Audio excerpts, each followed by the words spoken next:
Oi, pessoal, tudo bom? Eu sou José Carlos Pinto falando com vocês aqui no canal Falando com Ciência sobre aspectos da educação, da ciência e da pesquisa que se faz no Brasil. Uma pergunta que aparece com muita frequência nos laboratórios de natureza tecnológica é a seguinte: afinal, quem são os donos de uma patente desenvolvida e depositada no âmbito de um projeto acadêmico desenvolvido na universidade ou no instituto de pesquisa? Bom, para responder essa pergunta, é necessário primeiro reconhecer que há os autores da patente e há os proprietários ou detentores dos direitos econômicos da patente. São duas coisas distintas. Os autores são aqueles pesquisadores e inventores que participaram daquela criação.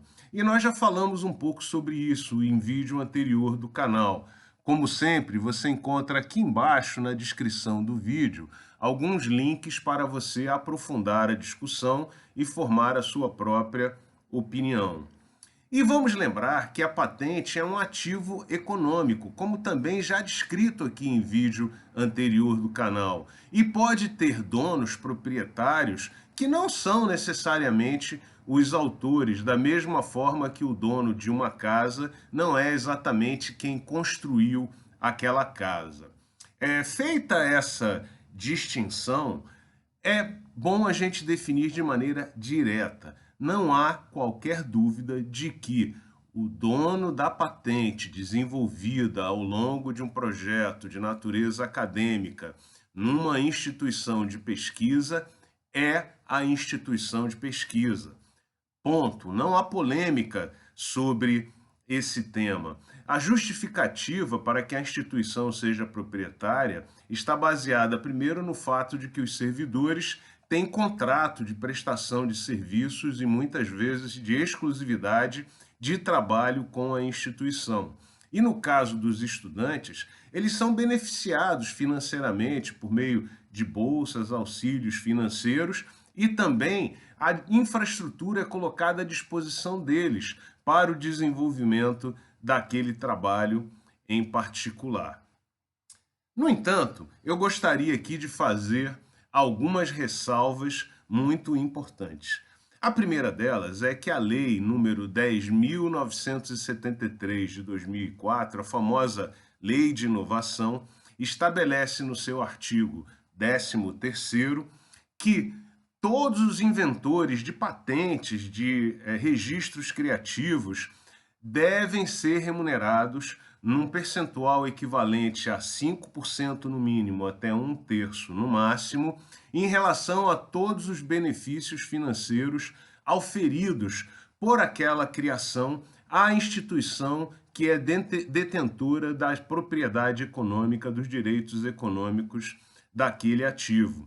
Portanto, apesar dos autores não serem donos da invenção, eles podem e devem sim ser remunerados por eventuais benefícios financeiros que a patente ou a criação venha a gerar. A segunda ressalva é que essa mesma lei estabelece que as instituições públicas precisam criar, publicar as suas próprias políticas de inovação, de maneira que você deve procurar na sua instituição aonde está publicada a política de inovação, baixar e ler com atenção. No que diz respeito aos direitos de propriedade, a maioria absoluta das políticas de inovação das diferentes instituições públicas de pesquisa estabelece a famosa divisão de um terço, em que um terço dos benefícios financeiros é destinado à administração central da instituição, um terço desses benefícios é destinada à instância local responsável por aquela criação, como, por exemplo, um instituto, uma escola ou um departamento, e um terço dos benefícios financeiros devem ser destinados aos autores, aos criadores daquela invenção.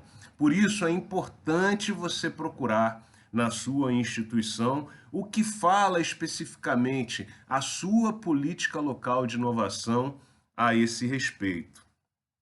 A terceira ressalva importante que deve ser feita é que essa mesma lei de inovação estabelece que as instituições podem sim formar parcerias com outras instâncias, instituições econômicas, empresas, para desenvolver projetos criativos e inovações, e que, portanto, a instituição pública de pesquisa não precisa ser a única dona e sequer precisa ser a dona majoritária daquele ativo financeiro. Isso pode ser negociado em função das atividades que cada um dos parceiros executa e do total de investimentos feitos por cada parceiro naquela criação.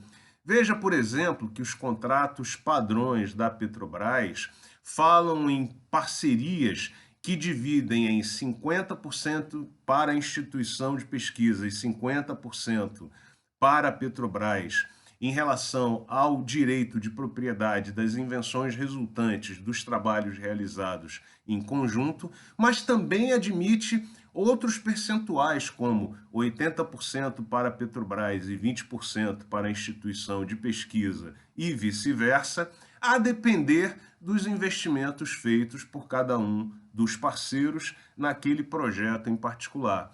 Portanto, a instituição está livre para negociar esses percentuais com seus parceiros, a depender do envolvimento de cada um. Mas faço a ressalva número 4. Isso tem que estar definido antes do depósito da patente e nunca depois, porque o percentual de propriedade de um ativo econômico de uma instituição pública só poderá ser transferido a um terceiro por meio de edital público de licitação. Isso é muito importante, portanto, essas parcerias têm que estar caracterizadas antes e durante a execução do projeto, nunca depois do depósito da patente. Então, antes de terminar aqui esse vídeo, eu deixo duas dicas para vocês. A primeira é, se você pertence à universidade, é servidor da universidade ou estudante da universidade, procure a política de inovação da sua instituição, baixe e leia com atenção. E, em segundo lugar, se você é um parceiro, resolva as questões proprietárias com a universidade, com o instituto de pesquisa, antes do depósito da patente. E guarde os documentos comprobatórios daquela parceria, dos investimentos, das atividades feitas em conjunto, pois nenhuma procuradoria cederá uma fração da propriedade de um ativo econômico para um ente externo sem que essa solicitação seja acompanhada de documentos comprobatórios e explicações. Um grande abraço e até o próximo vídeo.